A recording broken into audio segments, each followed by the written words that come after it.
Yo, what's going on YouTube? Spoofy here. I'm back with the card guys, and I'm here with Easy. We're actually at the Super Games TCGPlayer, what is it, 2.5K tournament? You actually just came in top 8, losing to Desmond, playing something that just totally shocked me, and I thought it was the coolest thing ever. What were you playing today? I was playing a combination of Koa'ki Meiru, Fire Fist, and the Trap Tricks engines. Oh my goodness! And I was watching you, and it was fun to watch you play. Yeah, it sounds like a mess, but it's actually pretty pretty consistent. Well, and I felt it was a good meta call. It answered a lot of what people were playing. Okay. Let's get into these monsters. I want to see this. Almost all of my opponents had to read like everything. It's definitely the core of the deck. Ore Knight and Crusader. What Ore Knight does, you can just reveal an Iron Core in hand and then special this guy from the deck. So it's a free rank 4 as long as you have an Iron Core in hand. Each Ore Knight has a once per turn clause, but there's no limit to how many Ore Knights you can use per turn. Okay. So I was definitely spamming rank 4s all day. Crusader also got me advantage back because Koa'kis also have access to a theme Rota. Okay. And when he kills anything in my battle, whether it's sent to the grave or not, I can grab that Rota or any monster from the grave to the hand. That's actually really broken. Oh, and and he's just a big ass floater, especially under Tinky in the fire formations. Yeah. Oh, they're all Beast Warrior. Yeah. Oh my goodness. Okay. Yes. Next, I use a Fire Fist core, pretty standard. Gorilla is absent because he just doesn't do anything right now. I'm not that scared of skill drain or vanities. Popping monsters is a lot more important to me. Normally what I would do is I'd summon Ore Knight, make a free Abyss Dweller, activate Tentu, and then just blow up with a face down hand. Without attacking into it, or I blow up with a set Gearsy armor. It's Bear and Wolfbark just added a lot of extra utility to the deck. That's what's up. That's what's up. As to all the rank 4 plays the nutty rank 4 plays you could do. Next, I use itty bitty Trap Tricks engine. I love Mermelio to death. It evades bottomless and it's a +1. Searches a trap. What did you think about her? I thought, I call her Diana, but I thought she was absolute ass. I didn't summon her once today. I would have preferred an extra Mermelio just for that little bit of added consistency. Okay. But I felt Mermelio stabilized the deck much more. I'm not always going to open with the core even with 6 ways to search it. Yeah. So probably just use Mermelio to scout out the opponent and see what they're playing before I committed to a huge rank 4 play. Yeah. But I definitely dropped this for a 3rd Mermelio. Okay. How many monsters is that? 13. 13 monsters? Okay. Not for the spells. This is the heart of the deck. Core, core, heart. But if I just reveal this with Ore Knight, special the Crusader from the deck. Yep. Otherwise, it doesn't do anything else. If I do have to, if you have to pitch this, to keep your Koa'kis alive, you're probably doing it wrong or losing. Okay. I had to do that on one occasion, but I was gonna win that match. This is the reason the deck is played right now. It's a theme Rota Diamond Core. This allows me to add either Ore Knight, Crusader, or an Iron Core if I don't have that in my deck already. Okay. And then after I add that stuff in my hand, I can just banish it from the graveyard and shield the Koa'kis from destruction. So Torrent is neutralized, Bottoms is neutralized, Trap Holes neutralized, Hands are neutralized. So all the protection, okay. Yep, and one important aspect is that it protects them from their own self-destruction effects. So I'm not required to reveal if I've removed this from the grave. Okay. So Ore Knight and Crusader and friends won't blow themselves up. Okay. You definitely have to max out on these. Tinky is basically 3 extra copies of Ore Knight, or it allows me to toolbox the deck and grab either Wolfbark or Bear. Everything is Beast Warrior. Yeah, so everything's a Beast Warrior. That is great. Okay. And this the boost does add up. I actually won a game because I had 3 Tinkies up, and 300 damage was all I needed. Tensu, I'd play another one if I could, but there just wasn't any room. This is actually a win condition. So if you have an Or Knight in hand and Or Knight on the field, and you have an extra normal summon, you can spam like 2 Tiger Kings and a big ass beater like in Crusader. So that's like 6,000 plus damage on the board. So most of the time it'll be game if you poke them with the bear like prior to that. This opens up a lot of like OTK potential land, allows you to get around cards. Or you could even open like Crusader and a bear. If you have like access to a Tensu, you can get around whatever like your opponent's playing. You can either blow it up or make a 1-on-1, force out some back row. There's a lot of that like extra utility. And max out on dualities. This is actually last minute choice, and I don't regret the decision. I didn't reveal dualities off of the search, but it just helped, or that much, but it just helped stabilize the deck a lot more. And I like seeing the same cards over and over again. Like, and losing the special summon for the turn, I don't care because I have the bear and I have the Trap Tricks engine. And I have the big ass beater. Like, I could just like summon Crusader and add something back to my hand if it runs something over. You're not losing anything by maxing out duality. Forbidden Lance was clutch as well. Like, there's a lot of like deep prisons and breakthrough skills running around. It doesn't make any sense not to play this. I agree on this as well. I've been preaching on people playing that, and I'm glad you're playing it. Oh, and I can run over like bigger monsters and plus from Crusader as well. And just outright win the game from there.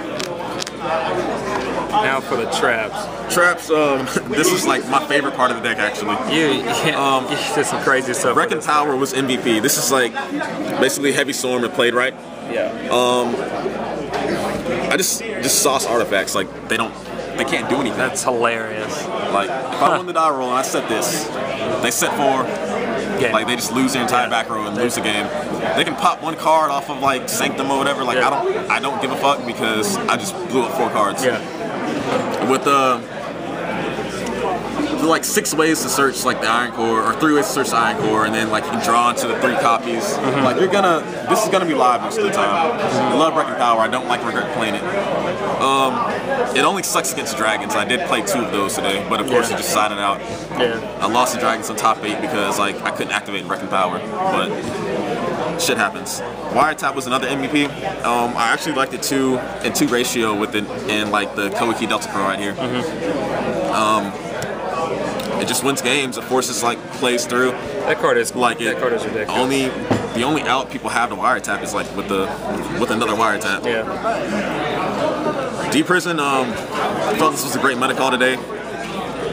Probably about 4 out of the like 9 or 10 decks I played against today like played a hand engine, and this was just clutch. Also allowed me to get around like big synchros with self protection, like Stardust Spark. It's like a lot of utility in this, and also you don't want to have like too much like too many traps that interrupt summons. Like you want to have like an out to things that are already on the field. So I just felt Deep Prison was amazing today.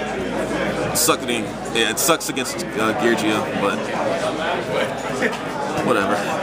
Breakthrough skill wins games.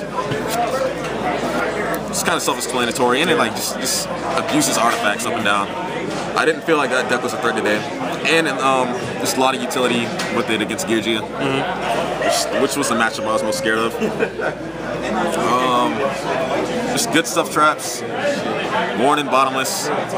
Bottomless was bad half of the time, but not everyone was playing an artifact deck. Or even against artifacts, it's alright, but this thingy, it has utility. It's like a cross between like Bottomless and Deep Prison because I can like respond to things that are already on the field if it was summoned that same turn, and also abuses artifacts too, which I had no problem against. Compulse is just good. The card's always been good. Not for the side deck or the extra deck, either one's fine. I'll start with the side deck. 2 Maxis. I wasn't sure what the field was going to be like. I just knew that it'd be a bad idea to main those. I still don't regret not maining them because I didn't play against that many decks that special summon that much. I played against 2 dragons and 2 Medolches. Against dragons, I only like, I maybe +1 like 1 time, but every other time I played Maxi, even against Dolces, I just like broke even. It was 1-for-1. Wasn't that great. Crow was amazing. I probably decided third. Played against Infernities, which is still a threat. It hurts Geargia, it hurts Madolches. Actually beats the fuck out of Madolches, but... Fuck that card. Yes. Crow's amazing. I definitely side 3. Debunk was another MVP. I don't care about the Dragons. I don't care about like opposing like Veilers or Maxis. Maxis are really big. It's a huge threat. And you stop Maxi and like force or not play 3, you're gonna win. Aside of the third, Wrecking Power, like for the artifact matchup and Geargia's, it does work. And I like seeing the extra copies, even though it sucks late game. Shane Disappearance, like this was another MVP. Geargia is a really bad matchup, and I actually stole a game from him because he arsenaled and summoned like two of the other monsters, and I removed like 6 copies. Like I just won. Good God. I used this against Angela, against Madolches, and won as well. It just steals games, and it's all. I played against Infernity as well. If you hit the what's the Necromancer? Yeah, Necromancer. You just fucking win.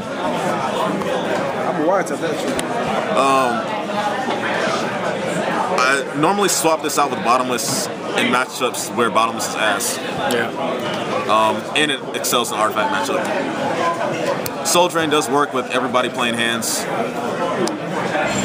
Mind Control has utility against Geargia. I love like that steal card. shit. That And card anybody did well playing for me hands. today, yeah. All of my monsters are like level 4. Dark Old, if I haven't committed to the field, where I can just like blow up a hand or blow up a set arsenal. And it's good in general, like the people who overextend and don't have anything backing themselves up. But I didn't play against that many bad people today, so Dark Old didn't put in that much work. 2 MSTs, probably my like least used card today. I only stole 1 game with it by like Ray Charles in a blind MST and then hitting a set in front of the launcher. Otherwise, I don't regret not making it. I saw that. Yeah. Slap the shit out of you. Beat the shit out of death.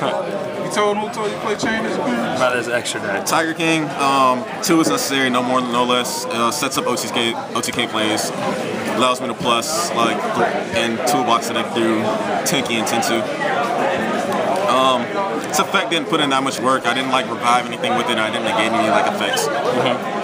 This wasn't necessarily. I may have like negated a 101 on my streak to run it over, but this guy is a pretty like I feel like this is a sleeper. If you summon this against artifacts, like you're gonna fucking win because I mean they can't blow it up, which means their hands can't trigger, and it makes Merle Tech not an issue because they can't kill it. All you have to do is detach the material and it survives, like just a big maestro. Yeah. When it's summoned, it mills the deck. I actually milled a Diamond Core once. They removed the Diamond Core to force Ornite playthrough since they couldn't be destroyed by the artifacts or hands as well. Okay. It's just like really good, and it's big under like 2 Tinkies and a Tensu. Like, what are they gonna kill it with? Not much. Heartland Draco was another MVP. I saw you go into this a lot, actually. Yeah, a couple people realized they couldn't just attack around it and like hit me directly, but normally I can put about 4,000 like damage on board. So the remaining 2 turns I can just sit on this and like attack directly. And I can make it for free. So why not? Yeah. This guy didn't get an opportunity to make him. But I mean, if I need that extra little bit of damage in, like I'd make him. But the other 4 guys, or the other 3 guys, are better off. I didn't use this at all. This is probably like a filler. Would have preferred an extra 101 or definitely an extra Abyss Dweller. But yeah, this is a filler. If it like was a quick effect, it'd be playable. Utopia, this is more filler. I felt like it could stall out and keep me from like getting raped by hands when they wanted to attack. My stroke is just like random good. Oh, it's like decent against illusions, I guess. Butterfly Lady can like make a defense mode monster 0, and I can like just steal a game by attacking for 21. Exile Knight, it's self-explanatory. I didn't get to make it at all today because you just maintain so much advantage through Tinky and like Bear and Ornite shenanigans. Like he won't be live a lot unless you're losing. And dumbass people do play into this card for some reason. I don't know. Abyss Dweller, I'll probably bump that up to 2 when I get another one. It's a really good meta call right now. Cowboy, only utility is burning for 800. It's really good against Midolches and people who still play Fire Fist. That card's very good. Yep. Diamond Iron Wolf, just it's a random out to anything. And probably played 2 of these, even though I didn't have an opportunity to make multiples. Okay. But I'll probably drop the Crap Exceeds for another one. Can't hurt. That's what's up. Well, congratulations on top 8ing. Yep, I will be at Charlotte next week and probably top that too. Okay. Thanks. But appreciate the deck profile, and good luck at Charlotte as well. This is Spoofy with Card Guys, and this is Easy. And again, we're at the 2.5K for TCGPlayer, and we'll see you guys later.